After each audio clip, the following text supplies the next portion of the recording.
Homemade vanilla pudding, a layer of Nilla wafers, sliced bananas, and freshly whipped cream. Banana pudding is the ultimate comfort dessert. Making this recipe from scratch is fairly simple, and it's way better than the boxed version of banana pudding. It works so well when you need a dessert to feed a crowd. To start out this dessert, we need to make a few of the layers so that we can simply assemble it. I always like to make the vanilla pudding very first so that it can cool down a bit, so let's head over to the stove. In a medium saucepan, melt 5 tablespoons of butter over low-medium heat. Once completely melted, add in 3 tablespoons of cornstarch. Whisk that together and let that cook for about 1 minute.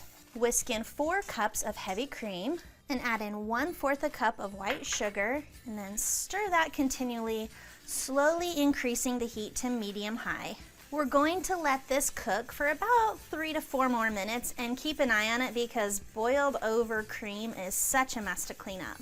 When the cream thickens and starts to come to a simmer, immediately turn off the heat from the pan. Stir in 2 teaspoons of vanilla extract and 1.5 cups of white chocolate chips. Stir that until those chips are completely melted. We're going to pour that into a bowl and let it chill for about 30 to 60 minutes. Next up is the whipped cream layer. Making your own homemade whipped cream is so easy and delicious. Just a few ingredients and some whipping and voila! Using a chilled bowl, combine 3 cups of heavy cream, 1/3 a cup of powdered sugar, and 2 teaspoons of vanilla. And whip that on medium-high speed until stiff peaks form, which took about 4 minutes. To make our banana pudding, we're going to be using a 9x9 casserole dish. Use something of equivalent size, something about 2.5 quarts will work. Line the bottom of that dish with your Nilla wafers. Top the wafers with banana slices from about 2 bananas worth. I've sliced the bananas into about 1/4 of an inch, and I'm going to make sure they're spread out evenly. Then pour half of the vanilla pudding onto the banana layer.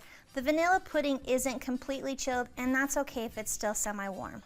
Repeat the layers by adding Nilla wafers, sliced bananas, top the banana layer with that remaining pudding. At this point, I'm going to cover it and pop it in my fridge to let it cool. But then you can guarantee right when I'm ready to enjoy it, I'm going to cover it up with some of that homemade whipped cream, crushed up Nilla wafers, and go to town. Once it's chilled and that pudding has softened up those wafers, you are ready to eat.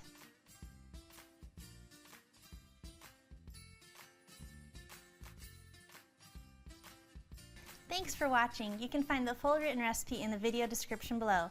Be sure to check out thestayatHomeChef.com where you can find hundreds of restaurant quality recipes you can easily make at home. We'll see you later.